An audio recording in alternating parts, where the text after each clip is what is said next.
Coach Green, what's going on, man? How we doing in Washington State? Are rolling up here, Chad. It's fall's a great place to be up here in Pullman, and we're excited to be here. It's a great opportunity, and thanks for having us on. But we're fired up here. Love it, man. So that we first met at New Mexico State, where you were the head coach out there, scouting with the Angels at that point as well, and you went from Las Cruces, which is an interesting area, all the way to Pullman. So what's been that transition like for you? There's certainly some similarities culturally, and when I say culture, college town. Although this is college town on HGH, I mean this place is insane. Everything is about the Cougs. There's just a Cougar store here, and then 5 miles down the road of just Cougar gear. There's Cougar paw prints at the intersections of all the lights, and there's only about 10 in Pullman. But similarities that the university feeds everything, so it makes being a part of the university kind of an energizing deal. Up here, just obviously being in the Pac-12 is a different beast than it was in Las Cruces. We certainly don't have the Mexican food, but we have salmon and we have steaks up here. Right. And then you've got Pac-12 fanatics, people who really care. And it's a great opportunity for us to come up here to a place with a new facility coming in. And it was a tremendous opportunity. It kind of floored me at the time. You don't see a lot of whack to pack transitions from a coaching perspective. And we know how fortunate we are. So pretty fired up. That's awesome. So you've been in Washington State for a little while now. This is was this your second year, your third year going into? Yeah, so beginning year two, last year one, we go 9-7. We were to give you an idea, I mean, Chad, we were the Washington State comeback sports team of the year, and people were absolutely just jacked, and we went 9-7, but it was 7-2 in our last 9. We were starting to compete. It was getting fun. We were showing some ratio at the plate. We were showing some energy. We were really excited. We were just about ready to start Pac-12 play. Cal was coming up here. And then Mike and I are on the phone on Wednesday, and Thursday everything is canceled or postponed. And then here we are 6 months later, which feels like 3 years ago. But we've been up here just about a year now. I got the job in June of 19, and here we are in September of 20. So it's gone fast. Yeah, no doubt. So we're time of this recording, we're in the middle of September. You guys are going through some fires. We got fires in California and in Oregon, Washington. How's that affecting you guys right now? We've had a few days inside with air quality issues, but we're, Chad, one of the fortunate schools, and that's what we keep reminding our kids of is, look, if you're in California right now, you may not have the opportunity to even step on the field or onto your facility resource-wise. So for us, we're one of the few schools in the Pac that gets to practice right now. We're in individual instruction right now. We chose to do that, not start team, just with COVID. All the spacing that we have to do, we wanted to try to stretch that as long as we can, as well as obviously we have weather issues here trying to get to November 1st. But, for us, the fires have put us inside a couple days. We've got a really nice indoor facility. It's just made really long days for the coaches in small groups with COVID and spacing. But we're about ready to start team practice on the 19th of September. Our first inter squad will be on the 24th, and we're one of the few shows going. So we're excited about seeing a lot of scouts out here watching practice. That's awesome. So you guys, are you a full, I've never been to your field. I've never been up into Pullman. Are you a full turf field? We are. We're full turf. It's an AstroTurf field. The company AstroTurf is really nice. It's got the stripes on it. Turf mound, as you see a lot in the Northwest. We've got a 3,000-seat stadium, similar to Jackie Robinson, just in terms of the shape of it. It's just a little bowl where you walk in and elevate. It's just a bowl. We're hoping to do the same thing that Coach Sabb did at UCLA with getting the hard chairs all the way around. We've got a 1,500 chair back, and then we've got 1,500 bleacher. And then a $10 million facility is, as we speak, really close to completion, all in classroom, locker room, nutrition lounge, players lounge, conference room, all the offices, weight room, equipment room with all of our Nike training room. Pretty cool, pretty exciting. And that's going to fill up the entire third base line essentially. So we're almost completed with that. And that's impacted recruiting, as you can imagine, like crazy. It's the thoughts kind of came to my head as you were saying all of these new things are coming, right? And you look at a D1 program, you're like, well, this school's been a D1 school for a long time. Like, why now? Like, why are we getting all these funds? These new, UNLV was the same way here locally, where they had just kind of mediocre facilities. So why does it take so long for colleges to upgrade their facilities, you think? Yeah, I think it's just it's support and it's leadership. Look, Chad. I've said this, and yeah, it's early on. I was like, this guy's Looney Tunes. He thinks he can get it going there, but we were fortunate enough that we did kind of the same thing in New Mexico State. We had some support come in. Obviously, the facility changed. That changed the value statement of the program, and then here comes Nick Gonzalez and Ortiz and Bradish, and you got a pretty good roster. But walking into this, Chad, this is it's a Pac-12 job, and I didn't know that the facility was coming in. I just knew that it was the Pac-12 in a college town, in a program that had been down a little bit. And I was like, that's right up my alley. You go in there and fix that thing up and get people excited. But to answer your question, it just was right place, right time. I go into an interview room and the plans are on the wall. And, there's an excited president, Kirk Schultz at Washington State, who believes in athletics and the value of it, the importance of it. You've got Pat Shun, the athletic director, an absolute pro, and his leadership team. So, there's a lot of juice and energy right now. We've got another project going, the IPF, which is close. If that happens, football will be getting a new $21 million indoor, which we'll all benefit from. So I came in right place, right time. And, the leadership said, we've got to do this and it's got to happen. So for us to come in and now with that value statement, that matches really the rest of the Northwest with Oregon and Washington and Oregon State. They all have nice facilities. For us to join them at a place like Washington State, we've been to Omaha 4 times here. Yeah. We've had some great players come through here. John Olerud, one of the best two-way guys of all time, but it just hasn't happened in a long time. So right place, right time, and big-time leadership, to be quite honest. We really do have it. I'm really fortunate to be a part of the team. Yeah, that's awesome. So essentially, it's coming from the top. It says, forget this. We need to start upgrading. Obviously, let's talk about recruiting from that standpoint, where a player is, say, from a California or somewhere where it's sunny, it's great weather all the time. Where you guys are, it's going to be a lot of rain, right? Some clouds, stuff going on. How do you guys combat and I guess battle maybe the warm weather climate athlete coming up to Pullman?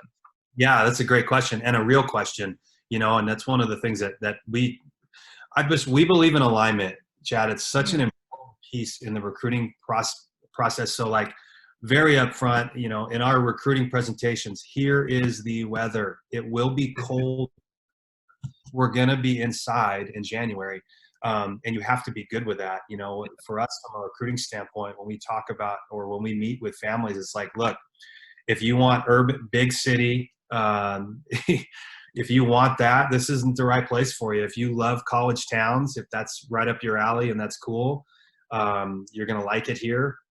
If you want to go on a little baseball retreat for 3 months or 3 years, I should say, this is your place. But when we talk about weather, we've got awesome falls and we've got obviously big time college football environment. It's so thick up here. People are crazy about the Cougs. So you've got a clean fall, so there's no issue there. Our issue is January, February, and potentially March. So how do we combat that? Well, 2 things. We've got a great indoor hitting facility. Again, when I got the job here, we were able to upgrade some things there. We changed it around. So it's 4 huge tunnels. It's mirrored all the way around. There's murals everywhere, but we got a nice indoor. Now with the $10 million facility that we have the technology in the classroom and all of our video goes in there, plus the weight room right there next to the offices. So from a training perspective, we're good. And then the bottom line is when February 16 or 24 hits, depending on what week we're starting year in, year out, we've got finances. So we just hit the road. And, so for us, when I got the job, I just told our administration, look, we're not going to try to squeeze somebody in here in week 3. It's too cold. Yeah. It is what it is. So we go on the road for 4 weeks and, we're going to Hawaii in 22. We went to Hawaii this year.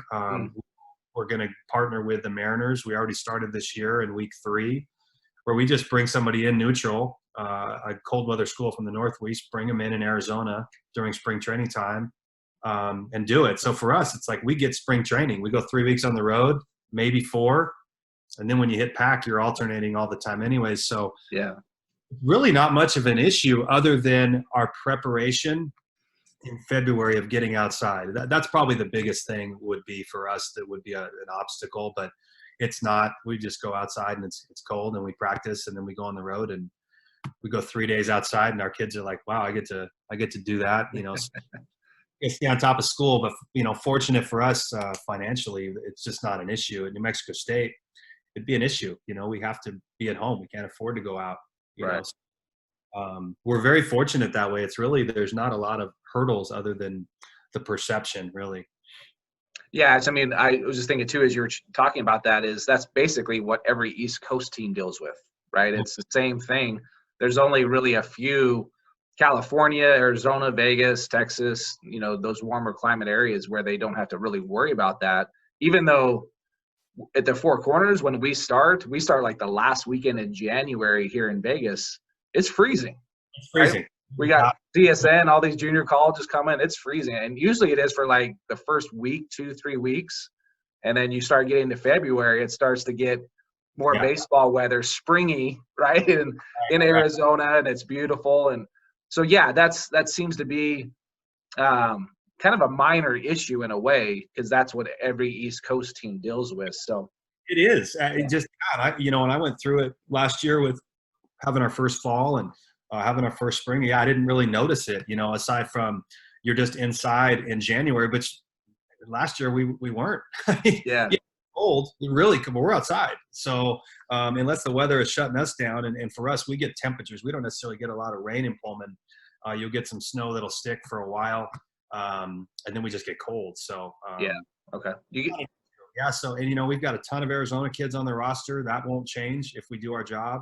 We'll hopefully continue to have that niche that we had at New Mexico State, but Pac-12, they're gonna answer the phone for you. Yeah, no doubt. Yeah. Awesome. So on that same note, let's talk about when you're recruiting. We talked about you're a hitting guy. You've been a head coach, but you're a hitting guy. You specialize in that. From a hitting standpoint, when you're going out to scout a high school kid, what are some of the intangibles that you look for as a coach? Well, that's a great question. And that's something that when we talk alignment with our staff and recruiting, Terry, our recruiting coordinator, does a great job. He'll text or send me a video on every guy that he's considering, and he's just like, what do you think? How does this look? But, with recruiting, it's so young at this point. You're recruiting sophomores, potentially freshmen even. So, strength is certainly, you like it, but you have to really project the strength with the athleticism of the body. But what I look at as a hitting guy is what can and can't we alter or impact. I feel like as a hitting coach, you can impact lower half. It's a pretty easy adjustment of awareness and a proper launch position. The thing that for me, if you look at a guy who's not separated, that can be a real challenge when guys have dead hands. Mm-hmm. So what I look for is we call it, it's just the R's, but we look for rhythm, recognition, and then bat speed is the third, which is the action of our 3 R's. But rhythm and recognition, literally, is there some version, when I say recognition for us, is there some hand movement as the ball is in flight and it's not dead forward, because that projects for us to have breaking ball trouble. In my experience, Chad, just trying to alter hand path and bat path, really challenging for a hitting coach. And that we're trying to speed the clock up and we don't have a lot of time. Mm-hmm. So if a guy doesn't have separation, I tend to tell Terry, hey, let's pay close attention to that one, unless the bat speed's tremendous. But rhythm at the plate, the ability to recognize or have separation, and then obviously we're trying to project bat speed. Yeah. But those are I look for. If a guy's maybe off balance a little bit, that's okay. I think you can fix that. We've had a lot of success just really working from the waist down, and then try to recruit guys from the waist up where it really works, and they're really using their hands and they have a pretty clean path. It's similar to working for Coach Savage in pitching, and he's telling us as recruiters, hey, if you see something down at the bottom where something is a little out of whack, that's hard to really fix. We're really looking for just a nice clean path. even if the velocity is not there, if the path is clean and the body's athletic, it'll probably come. So I kind of try. On that note, explain what does that mean to our audience if it's not clean? What does that look like? Yeah, so from a throwing perspective, if it's a stab, if it's just not a nice clean circle, if it's a stab, if it's a hook, if there's some action at the bottom where it's not just nice rhythmic, same thing, maybe it's a pause at the top where we're surrounding or hooking the baseball. What you're really looking for is a nice clean circle. Same thing with the bat path, just in terms of a clean path. Is there at the launch position, do we just begin rotation on a nice clean arc? Is there a drop, or is there a hook, or is there a hand movement? That would be an unclean path. So really what we're talking about for the annual listener is just a nice clean fluidic circle, or a nice clean fluidic action where there's no jerk and move and stab. Yeah, it's interesting because when we're scouting pitchers in particular, if we see big movements that are, they may be able to repeat those a little bit, and we see all those type of guys in the big leagues. Yeah. But we're typically trying to recruit, or I should say scout and draft starters, so we want clean arm action for the most part. Those are analytical things that staffs, front offices will take a look at, really break down on video. And I may love a guy in my area, like this is my number one guy, but he may get dinged right away because it might not be a clear arm path or a clean arm path. And you're like, but this guy's 95 with 3 pitches and can get guys out, Right. So it's interesting how, from your perspective, I'm sure is there because we talked to high school pitchers in particular, right? Where they're always concerned with velo, right? Coming from high school. Is there a certain, maybe it's a threshold of velocity that you're like, hey, if we're scouting a righty, he needs to be at least throwing this hard. He needs to have these type of pitches. Are there any, I guess, starting points that you really want to see there? That's a great question, because I think, like Chad, for example, from a recruiting standpoint, if there's a left-hander, he's a tall, skinny lefty, and he's a sophomore and he's 82, 84, but it works, we're still going to be probably pretty interested on his height, as you know. From a right-handed perspective, I think 88 is probably the magic number just in terms of going down with youth. Junior, are you around that 88 mark? If you're right-handed, 82, 84, you probably don't need to be sending letters out, especially if you're a senior, to Division I programs just quite yet. You might be, as you know, but for us, I think it really varies, athleticism, body, projection, how the arm works. But somewhere in that high 80s range. Certainly if you're a senior, it starts to go down. But if you're a senior, you really do need to be looking around 90 miles an hour. Yeah. So we 92 to 4 in college, as a sophomore. 90 is just such an average velocity these days for everybody. 95 is now being so but for us it would be 90, and then we'll get into the changeup. That's a whole different animal, right? Does he have a secondary pitch? Does he have a changeup? Yeah, and I tell kids all the time, I'm like, look, like 92 on our scouting scale is a 5, which is an average fastball. So that's just average. So if you have a kid in high school that's touching 92, but he's really more 87 to 92 and really pitching at 87, 88, that's like a 3 fastball. Yeah. Okay. Now that's not saying it's going to get better in a couple years, but just pointing that out, like 90 is a 4.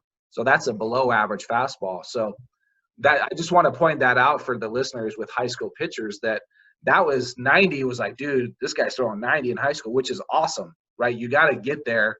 So I just wanted to hear from an actual coach, like, yeah, we're looking for 88, probably around 90 to your senior year. That's where we would like you to be if you're going to come pitch for a Pac-12 school. Right. And have hopefully a secondary pitch and a changeup. No question. You better. You better. Yeah. So that's awesome. So let's dive into hitting, because that's your specialty.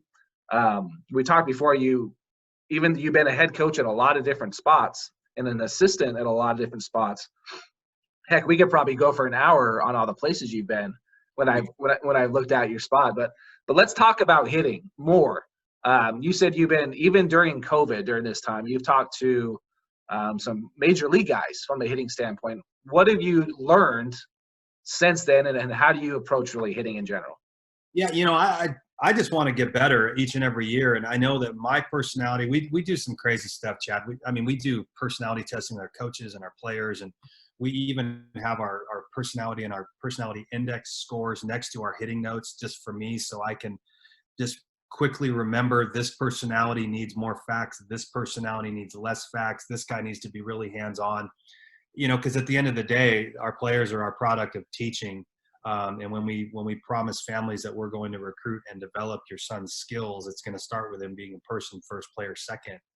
But with regards to the hitting piece, and talking to all those coaches over the break, I really wanted to dive into the technology side of just trying to learn it, not from anything other than evaluating numbers. At the college level, we're not going to live analytically. We don't have the data to do that, to defend it. We also have the data to utilize it as you have maybe a history of, what you're doing.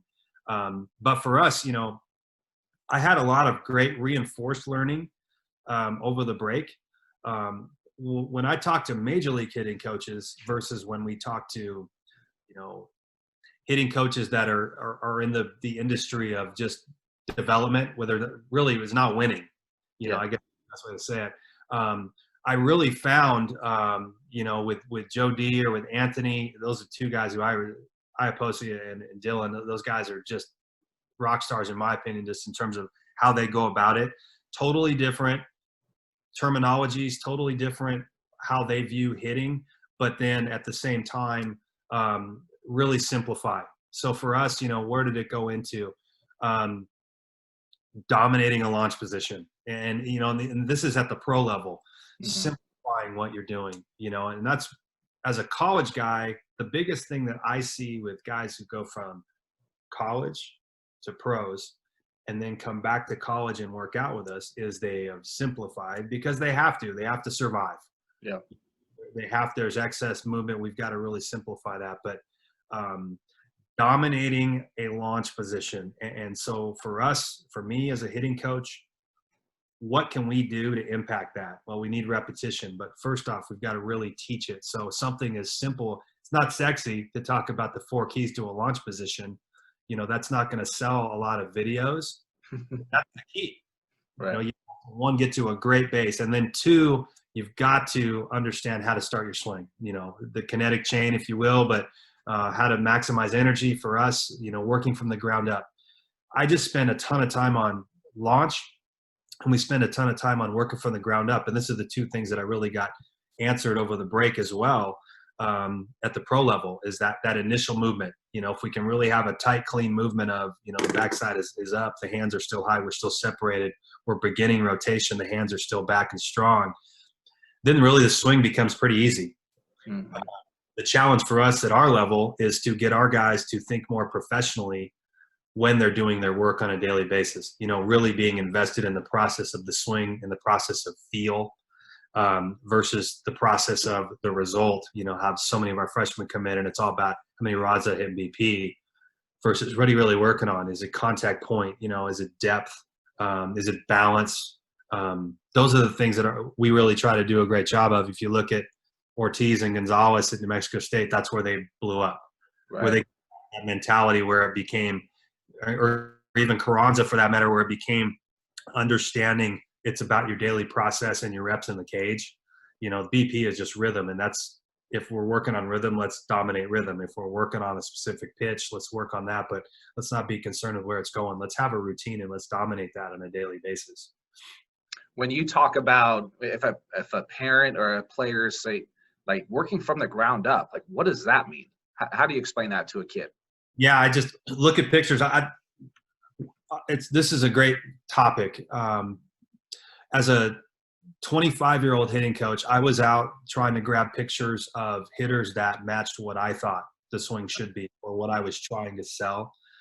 With as much data and video that is out there today, I mean, a parent could be a good evaluator of hitters. If you just went out and said, grab me every left-handed and right-handed video that we can find online And let's make sure that when we're looking at hitters, we're looking at a 5'8" hitter and a 6'4" hitter. That's both left and right-handed. Mm-hmm. A hitter who has high hands and low hands. A hitter who has a big leg kick versus a hitter who is really quiet and doesn't have much of a stride. Let's look at all those and bunch them up, and then let's start their swing, and when their feet are grounded, which lasts for about that long. Yeah. Feet are grounded. What do all these hitters look like? And then, so when we say, what does it mean to work from the ground up? What's the first thing that happens? That we evaluate, look at, and try to dominate is when the front heel gets down, the back heel comes up. And so if we've got our hitters in a launch position where we're down and up, where the back heel is up and the hands are still high, you've got a chance to really put together a nice swing with rotation and balance. The one thing that is critical, Chad, as you know, is, and where we give hitters a lot of bad information is where is the weight in terms of where is the distribution of weight, Okay.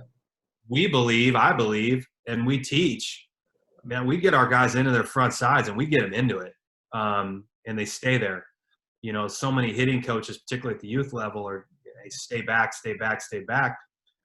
Stay back may mean a lot different to me than it does to you. So I think we really have to define that. So when we talk about dominating that launch position, I think you look at pro hitters, you'll see guys laying back because that's going to create drift. That's going to create collapse. It's going to create tilt. We're trying to, as soon as our feet get grounded, we're just rotating. Mm-hmm. It's working from the ground up, or the chain. Yeah. We do a ton of preset stuff. We do a ton of get on the front leg hard. And I try to teach our guys, take a look at that and get really heavy here. Get on your front side really heavy. In fact, we have a goofy drill where we've got like 80% of our weight on our front side, and our front side is completely broken and bent. Okay. And you say, rotate. And there is no drift. There is no tilt. There is no body change. The head stays perfectly still, and we just rotate. And it's just a clear kind of a feel example of, look, man, if the more you get into your front leg firm, not over it, but into it, when you rotate, you're not going to have any mechanical issues with where we all do, where we're shifting and drifting and all those things. And, even to go back to that recruiting question, that is one thing that we look at. How much drift is there, and how much front side is there versus backside. There's a guy for me that I have a hard time coaching, and I just think you have to know that too as a coach. But anyways, ground up is launch position, and the first action that we see is the feet and the back knee. When we get down at launch, those things should be towards the pitcher, and the back foot should be up in the air, the back heel anyways, with some space. Okay. If it's collapsing, I think you're going to have a problem. So you work ground up. So sometimes, and it's funny you mentioned that, because sometimes when I go watch a hitter for the first time, that's usually where my eyes go. And a parent will be like, "Why are you looking at his feet and his lower half?" Like, because it starts there, right? Yeah. Usually our eyes want to go up top and see where the hands are, and so go ahead. Yeah, and I think, Chad, with us being in different professions, like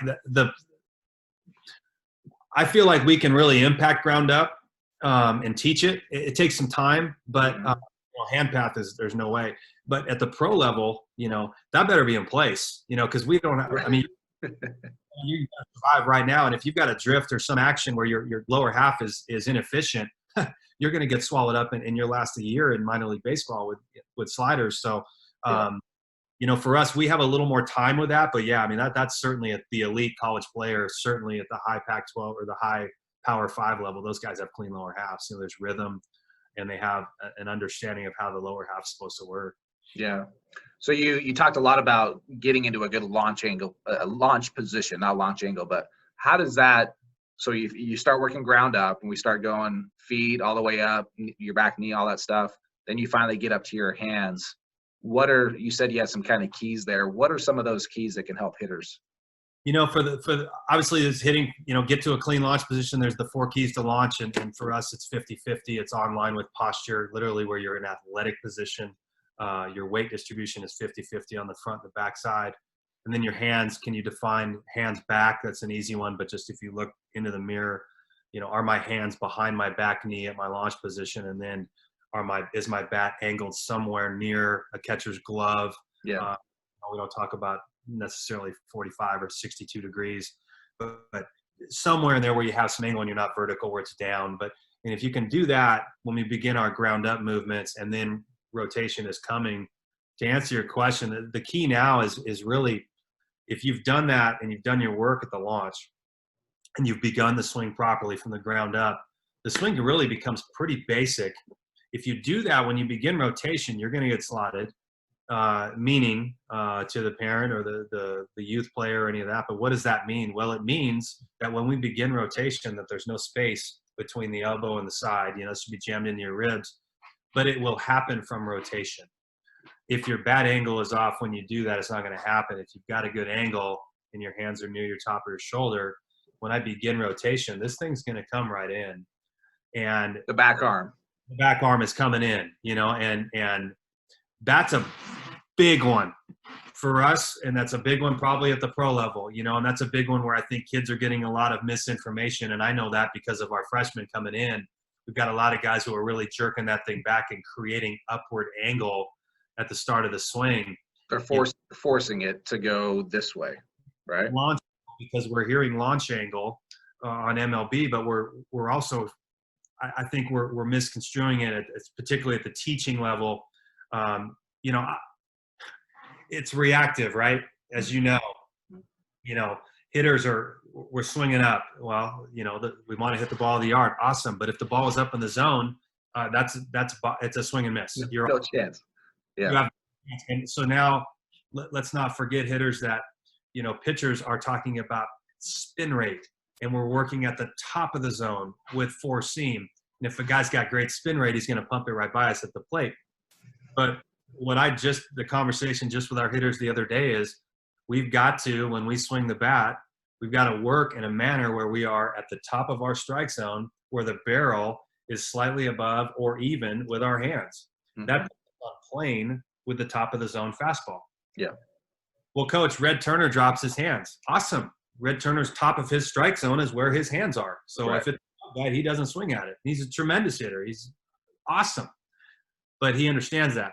And so when we talk, which we don't talk about launch angle, we talk about plane and we talk about path. And we're trying to get on plane with the baseball. And the path is trying to be flat and clean.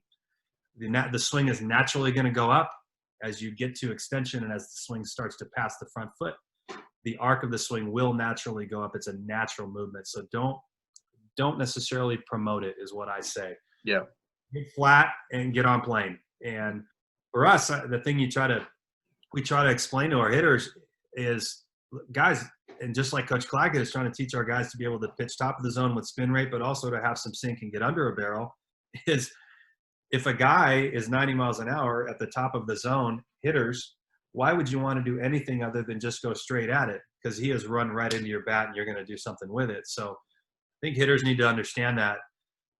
So to go back with that hand piece, the elbow's got to get in. The bat has got to be even with the hands, and the knob. That thing should be at the middle of the field, or slightly, if you're right-handed, to the second baseman, and if you're left-handed, it should be slightly to the shortstop when you start your swing. People can see that, you know, on video. There's GIFs everywhere. Watch those hitters. See if you can see front views and back views of how tight that thing is. Because to the hitter, obviously, we know if there's space, you got a hole. Is that a conscious move as you get your hands back? Are you thinking, because the ball's coming toward you, are hitters thinking, okay, get the back elbow? Or are they just thinking hands right to the ball and the back elbow will just do what it does? Like, does a hitter have to think here with the back elbow? I think too many hitting coaches, myself included, 10 years ago, are too back elbow conscious. Okay. And I think by doing that, you start dumping and you start forcing and all those things. And that's my point with our hitters and how we teach our guys is we really try to focus and force a good firm press, a good launch position, work ground up. And if we've got good weight distribution, when you begin rotation, you're probably going to get in there if the bad angle is clean. Okay. I think too many coaches are really forcing the elbow, and then we get a lot of push and we get unathletic, unnatural, unrhythmic swings. You know, the swing. I have on one of my PowerPoints that we show our hitters, I have my daughter at New Mexico State, and my wife was sitting on a picnic blanket and my 4-year-old was running around and my daughter was flipping her tennis balls. And I said, hey, honey, would you film this real quick? And, you know, I'd never done anything with Emily in my life. And she's swinging the bat and she's got pretty good balance and she gets, I'm like, guys, let's not overcomplicate this thing. You know, we want to work to simplify, you know? Yeah.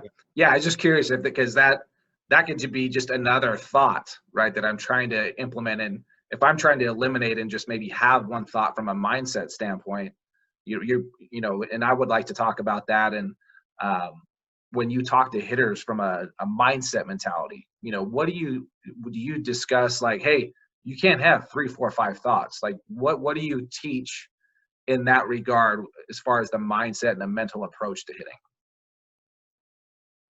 Yeah. So from a mechanical standpoint, and we'll get into the approach, but yeah, from a mechanical standpoint, it's literally 3 things that we talk about just for our guys. Guys, and each year I get simpler and simpler and simpler. But it's intentional. I try to, you know, and I think when you're a young coach and you're looking up at the best hitting coach in the big leagues, and he says, hey, you got to get to a good hit position. You got to work from the ground up. You got to rotate. You're like, what do you? That's it. No, there's a secret. It's 47 degrees. You know, it's the efficiency of launch angle at this percentage, and that's where our brains are, because we all want the quick fix. And the old guy who's been around it a long time understands if you dominate the bases, you have a chance to hit. I'll never forget when I heard Tony Gwynn talk, and he basically said that. And I was 22 at the time. Well, that's ridiculous. That guy can't coach. He can't teach. Well, yes, he can. He's one of the. But so from a mechanical standpoint, mentally, those are the 3 things that we try to get our guys to do: dominate your launch, ground up, rotate to contact. Yeah. Coach, I need more than that. Okay, well, I'll give you more, but you need to, that's where your brain needs to be in terms of your feel. From an approach standpoint at the plate with the mental piece, it's rhythm and it's recognize. Those are the 2 things that we talk about: have rhythm and recognize. And then we just try to define, what does it mean to have rhythm? How do we define it? Well, we define it as getting into a solid hit position with your backside up when the baseball enters your front foot. So we can at least try to define it, you know, when going BP or doing flips or machine. And it just becomes, if I can arrive at proper launch with backside up at front foot contact, you have rhythm. Well, what does that mean, Coach? Well, it means when the ball entered your front foot, if you were leaning back or if you were blowing open early, then you were doing something regressive or reactive that didn't get you there. Hey, you naturally wanted to get there. So we try to really define our guy's best swing, and then we try to put that into, are you arriving at that baseball with the swing that you have off of the tee? If not, your rhythm is off. Well, let's define that now. Where do we need to attack that? It's not get your foot down earlier. Right. We're breaking rhythm again. Yeah. I can't stand that. Get your foot down earlier. And then a kid does it and his foot's down and the guy hasn't even thrown the ball and he's just waiting there. Yeah. So, you know, and then that goes into the teaching part too of, you know, if you are yelling at a kid to get your foot down earlier, what we really want to be telling them is, hey, get to toe touch earlier, but just don't commit the heel quite yet. Yeah. But a lot of people don't understand that, you know, that takes a lot to be able to really be a good Nelson Cruz, you know, toe rhythm hitter where it's fluid and beautiful. So, you know, I think when it comes to timing and rhythm and recognition, where we try to put our emphasis is not on get the foot down earlier, but is let's talk about your gather, let's talk about your settle, let's talk about your load, but any of those movements that get you ready, and then stride. And I think a cool thing you can do with machines, which we do a lot of, I love machines. I got it from professional baseball, but we love machines with our guys. And for us, machines, you can define stride timing. So guys, put the ball up as it starts to go down, you can stride. Or when the ball disappears, you can stride. Or when the ball comes out of the chute, you can stride.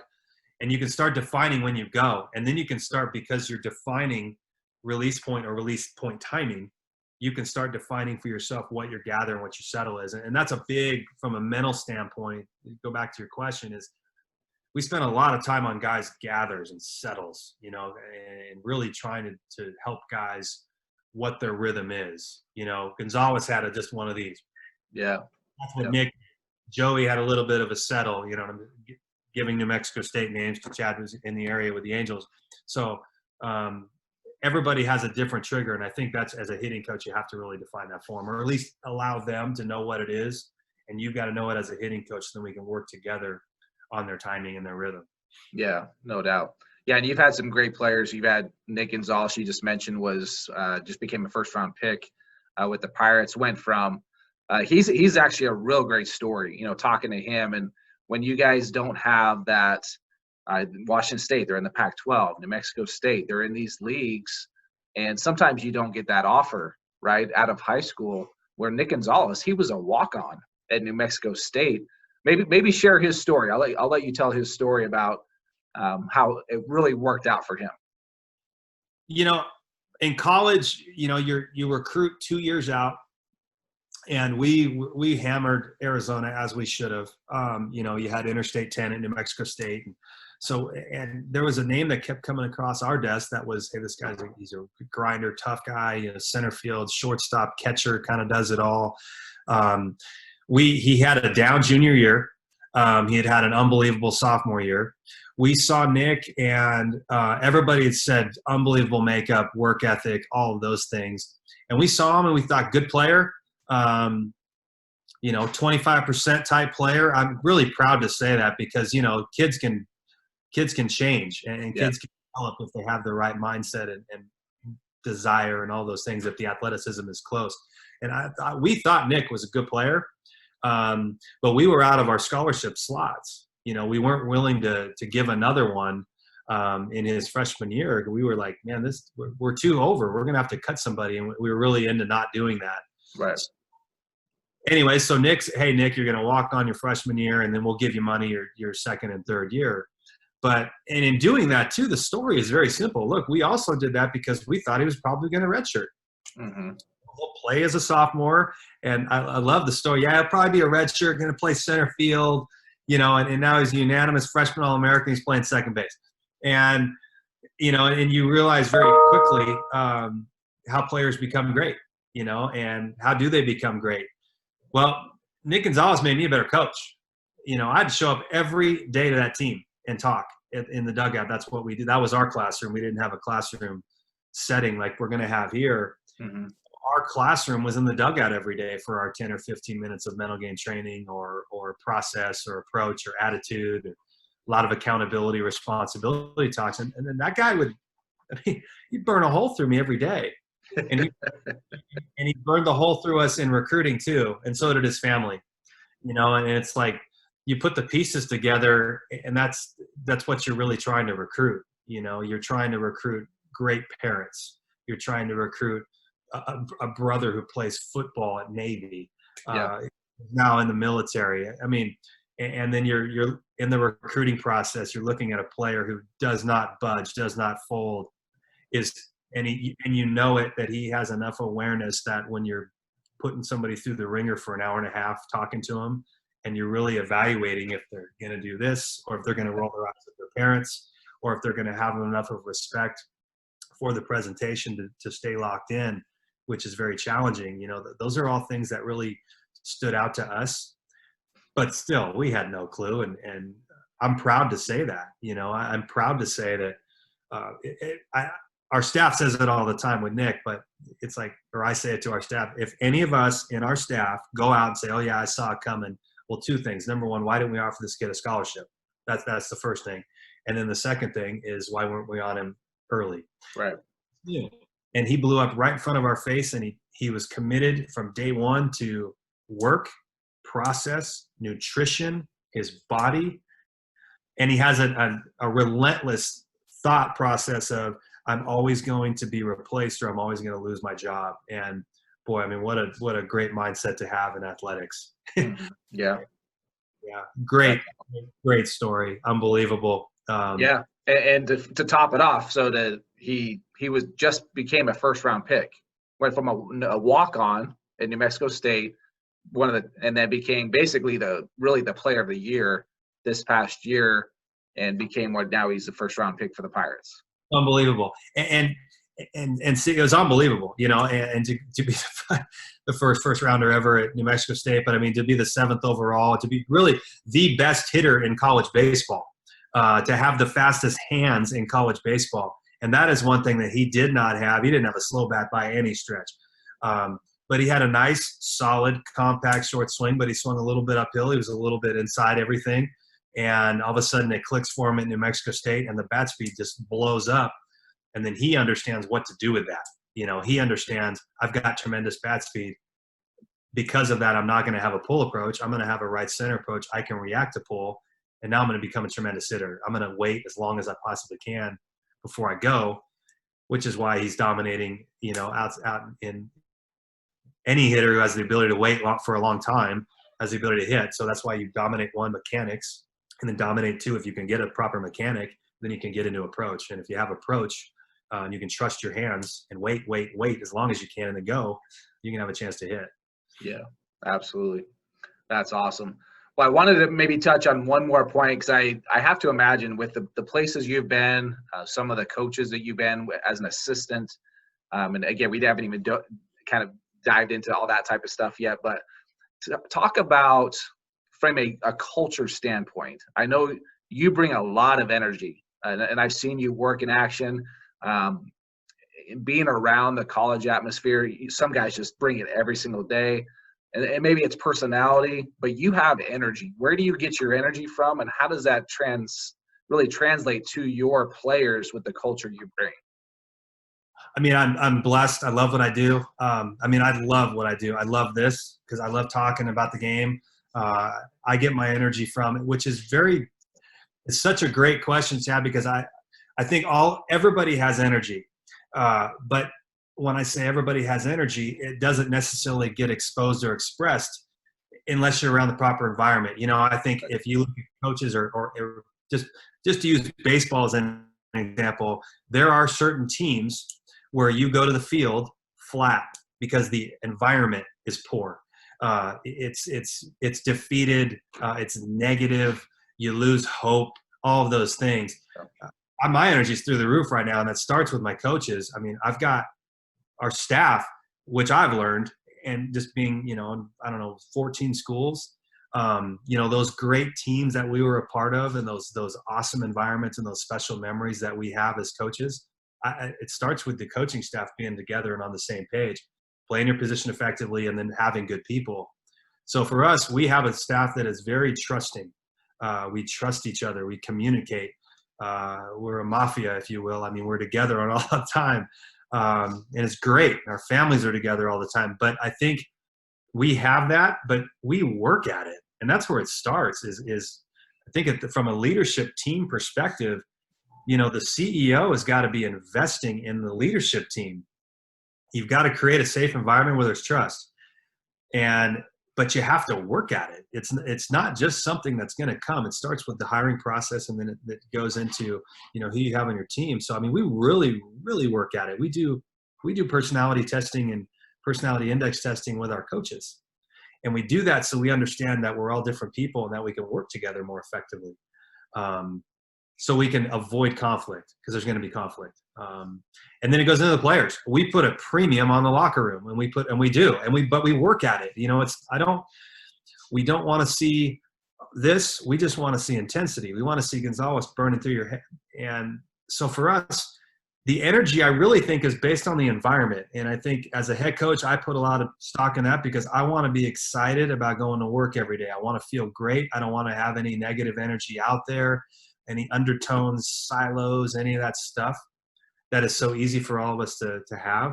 Yeah. I think at the end of the day, it really comes down to, Chad, for us is just our oath, is that we recognize the privilege to be a member of this team, and that we promise to place the needs of the team above my own. That's the opening stanza of our team's oath. And it's just, as the head coach, you better walk the walk. And I'm a trust guy. I'm a relationship guy. It's really important to me. It's really important to our staff that our players know that we care about them. We're in. And I just think it comes down to what we say in the recruiting process to families. We say we're going to do these 3 things. And I want to make sure that we do that every day. And that gives me energy on a daily basis. But I think at the end of the day, those things are the primary. And then the second primary thing is just, caring for one another and knowing that you lose this opportunity tomorrow, and, I'm a baseball coach at the Division I level. I'm very, very fortunate, and I do not take that for granted, and I never will. And I think that's, if you look at Nick Gonzalez, that's kind of where he is. He's got that attitude. I just think that, I could talk for years on energy, but I really think it's the environment, and I think it's the environment that the staff and the team promotes and creates, and I think you have to work at it. It doesn't just happen. I don't think you strike lightning. I think you really have to work at it. Yeah, absolutely. Maybe one last piece of advice, and we'll wrap this up. And I appreciate the time that you've given me. I know as a D1 coach, you gotta, even though you have an off day, you're like, I got 10 things I got to do today. So maybe one last piece of advice on, let's talk about just briefly parents. What advice do you have for parents? Maybe they're looking at your school. What advice do you give them? Do your homework with regards to what the program is about. But let your kid or let your son or let the players talk.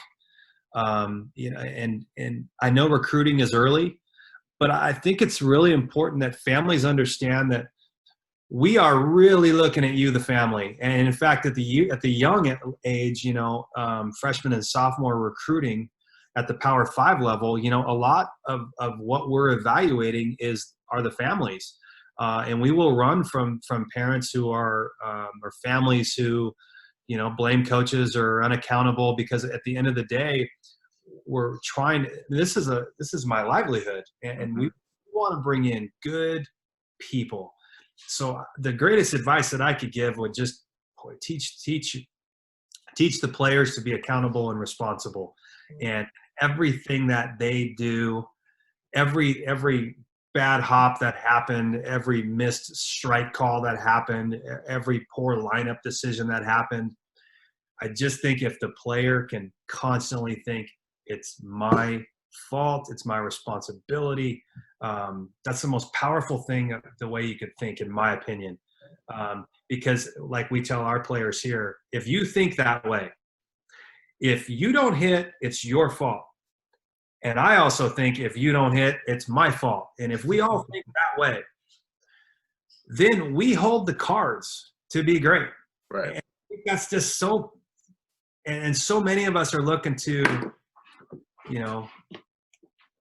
defend ourselves on social media. So many of us, we're just not concerned about that. So I would just say that the greatest advice you could give is to have your son think that he holds all of the cards all the time. If he's not in the lineup, it's his fault. He's not doing enough to get into the lineup. Well, the coach doesn't like me. We'll make him like you. Yeah. End of story. Find a way to be successful. And if you're not successful, it's on you. You're not putting in the work. You're not putting in the proper work. You're not giving off the right attitude. You're sending them, whatever it is. And I think if we can express that to each other, life really becomes pretty easy. And then I'd say the last thing is just be honest, tell the truth. You're too slow. Your body needs to change. You got to speed up the bat. Whatever. Just be honest. And I think that really alleviates a lot of stress and tension in a lot of relationships. To be honest. Love it. That's awesome. Yeah, it's interesting just talking to parents, observing with parents, and then you could tell when you're in a dugout or something when a kid is not taking accountability. Whether it's their actions, it's their behavior. They went 0 for 4. Their head's spinning, right? And then they're blaming the pitcher, they're blaming the umpire, things that are out of their control. So it's interesting, especially at the younger age in high school, when you're in a dugout with those kids. And then by the time they get to college, hopefully they've learned those lessons, that they can't keep blaming other people for their mistakes. So that's great. I love that advice. That's awesome. Coach Bergeron had a good one yesterday. We were talking to our base runners, and he said, guys, you should never get – and we have all these base running rules, and there are certain things that you look for that determine, okay, we're not going to get picked off here, and we should never get picked off on just about every situation, except primarily if we're stealing, and then it can happen. But other than that, we have rules that we follow. But Coach Bergeron told our base runners yesterday, he said, guys, if you get picked off on a balk move and we have nothing on, and it's a absolute illegal balk move and you get picked off, do not think that Coach Green is going to run out on the field because it is your fault because you didn't follow our rules. So don't blame the umpire. And it's just that's just a little tiny example, but yeah, I think that way all the time. It's just it's something that we train and it's something that we really try to develop. But obviously, from the recruiting standpoint, looking at families young, boy, you sure like to look at accountability as a primary source of projection for that young man to be a really good player potentially. Yeah, absolutely. Well, this has been great, Coach. I appreciate your time. I know you got to get back to work there in Pullman, and hopefully you got some good weather. Hopefully the smoke clears out. So, but man, I appreciate your time, and we'll be in touch, and we'll keep doing this down the road too. Sounds good, Chad. Take care, and thanks for the opportunity. All right, take care. We'll see you soon. Thanks. Bye. Hope you enjoyed that conversation with Coach Green. Man, that was awesome. Talked about hitting, talked about certain aspects of the mental game. You could really kind of sense how he really likes to simplify things. So if you're looking to get recruited from Wahington State, make sure you do your research. Parents, make sure you let the kid have conversations with the coaches. Don't dominate the conversation. Let your son talk to the coach. So that's great advice. Want to make sure you're also aware of my one-on-one coaching I'm doing individual with athletes around the country, baseball, softball. It really doesn't matter what sport. But if you want to have more information and get more information on that, email me at chad@mentaledge.coach. And then I'm also doing subscription calls where for $13.99 a month, I do a weekly live call through Zoom. It's getting bigger every week. People are enjoying the conversations. I teach a topic, and then we start to have some dialogue, have some conversation. Everyone starts to enjoy these conversations together. So you can find that out and more information there at mentaledge.training/subscribe. So thanks again for listening to this episode, and I will see you in the next show. Take care.